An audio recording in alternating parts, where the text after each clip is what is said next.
faced with overwhelming confirmation that exchange established by the state means what it looks like it means, the court comes up with argument after feeble argument to support its contrary interpretation.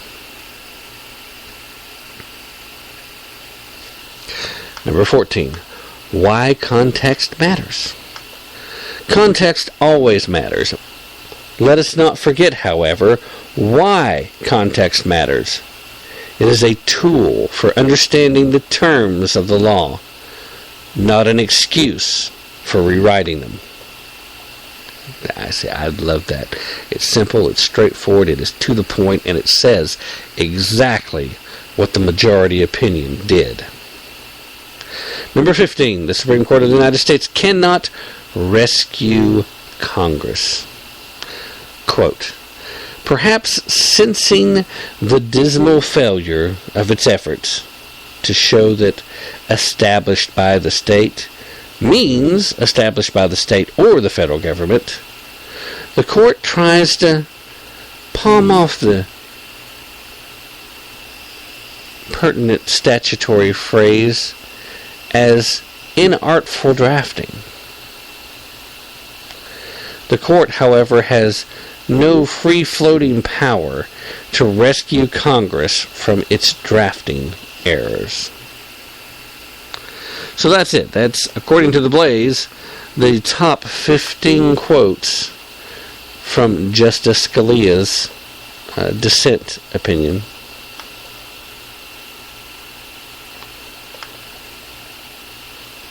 Justice Scalia is one of the most brilliant legal minds we have in this country.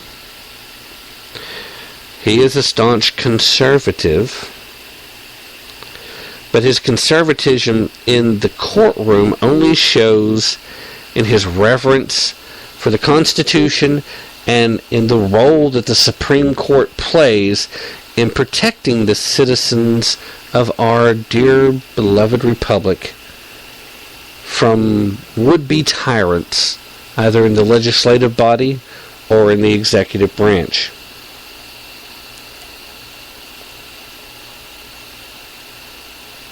Each and every comment made in the dissenting opinion that Scalia wrote is poignant, and it hits the mark, and it says everything that I want to scream from the mountaintops.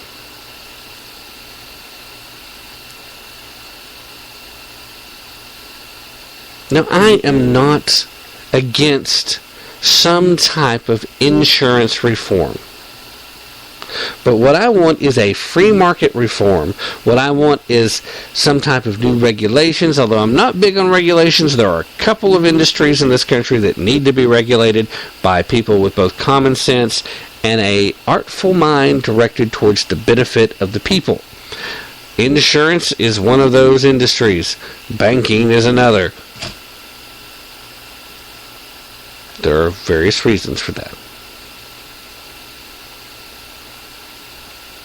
But Obamacare, Supreme Court of the United States care, Romney care, if you want to take it back to Massachusetts, because it is the same thing, just at the federal level.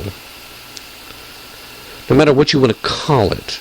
You can call it Hillary care if you want, because that's what she tried to do back when she was First Lady. And I still have yet to figure out how the First Lady has any influence in trying to manipulate the legislature. But, why not try and use your fame and position and whatever to make a name for yourself? Because she had planned on being president from the moment that Bill had become governor of Arkansas. She knew it was her destiny. No matter what you want to call it, it is still a job-killing, economic growth, disaster poison power grab that is both unconstitutional and downright un-American.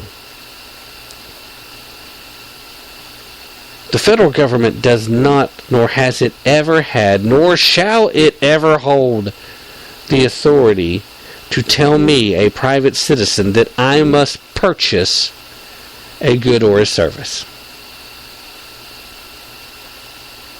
The individual mandate is unconstitutional. And I don't care if you call it a tax, a penalty, or Uncle Bob, whatever you want to call it, it is unconstitutional. The government doesn't have that power. And it doesn't matter how many congressmen, it doesn't matter how many senators, it doesn't matter how many Supreme Court justices stand up and say, yes it is.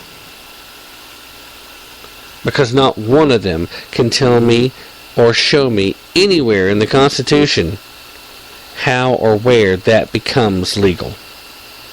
They cannot show me how or where, anywhere within the document, that they have the authority to force that mandate on the American people.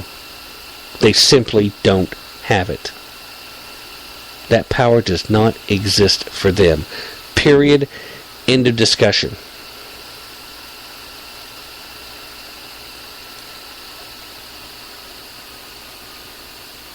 I'm happy that a lot of American citizens who simply trying to comply with the law didn't get stuck with the uncertainty and the possibility of a huge tax bill if they were going to have to repay these subsidies.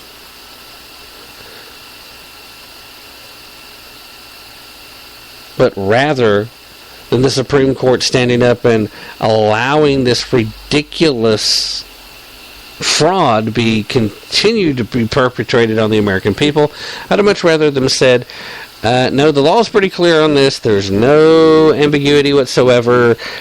These tax credits are not available to these citizens.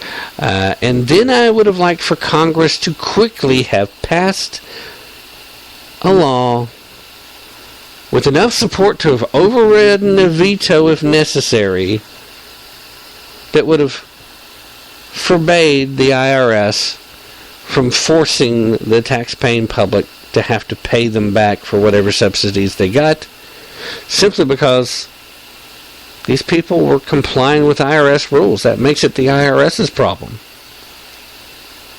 Ultimately, the American taxpayers get hit up with that bill anyway. But let's let them cut that from the budget somewhere else, shall we? That would have been preferable, because that would have been a step back into the correct direction for this country. You want to do something with insurance? You want to do something with healthcare availability? Let's get back to the drawing board. Let's start working together to come up with actual solutions instead of this imaginary crap. I know a lot of people who liked their insurance that they had before Obamacare that simply don't have those policies available anymore, and now have policies that do about half of what their previous policies did, and they're paying 3 to 4 times what they were, and that's even after they're getting subsidies. Their out-of-pocket cost is still 3 to 4 times more. I know a lot of people in that situation. Or even worse. Now, granted, I do know 1 or 2 folks that are actually better off because of the law. But the majority of the people I know are worse off, have worse coverage, are spending more money, and having a harder time making ends meet. So how on earth does this reform help make America stronger?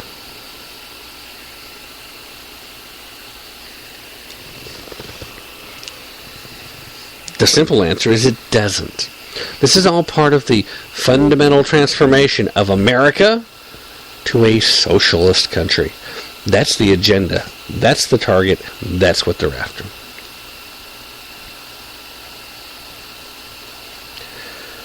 We'll probably talk about this some more on Sunday, and we'll probably be talking also, unless they wait till Monday,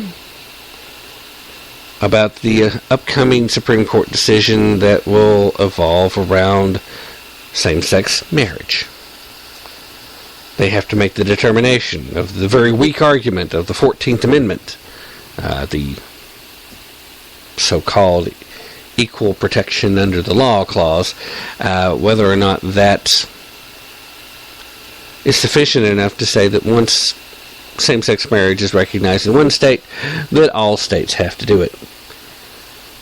At this point, I have to tell you, based on this court's track record, I don't see any way they don't side with same-sex marriage. They shouldn't. I've been telling you for a long time that this is one of those cases where what the court should do is say, you know what? This has no business in a federal court, period. This is a state issue. This is a state matter. Take it back in your home state, because that's where this fight needs to be. It's not anything for the federal government. That's what the Supreme Court should do. That's what all the other federal courts that have heard this case before it got to the Supreme Court should have done. But I have yet to meet a federal court judge that wants to kick things back down to the state courts. It becomes a federal issue because we're talking about multiple states. No, you're talking about what is or is not established within a state, and then how that interacts with its neighboring states. That doesn't necessarily make it the purview of the federal courts. You're talking about the state establishing what it's going to recognize as a civil union that it refers to as marriage. I've said a multitude of times, I am not opposed to same-sex marriage by the state's definition of marriage. Let them do it. It makes no difference. Because marriage, true marriage, is completely spiritual. The government has no role in it. It doesn't require a license. It doesn't involve tax breaks. It involves love, joy, and a spiritual connection. That's what true marriage is. Marriage is something that is holy. For the majority of us who believe in a higher power, it's between us, our spouse, and our God. Government plays no role, nor should it. So what the state decides to acknowledge for these civil unions that it refers to as marriage, whatever. It's something else they're trying to get us to fight with each other over, and we shouldn't. We have far more pressing issues. There is no reason, no excuse why we should be fighting over same-sex marriage.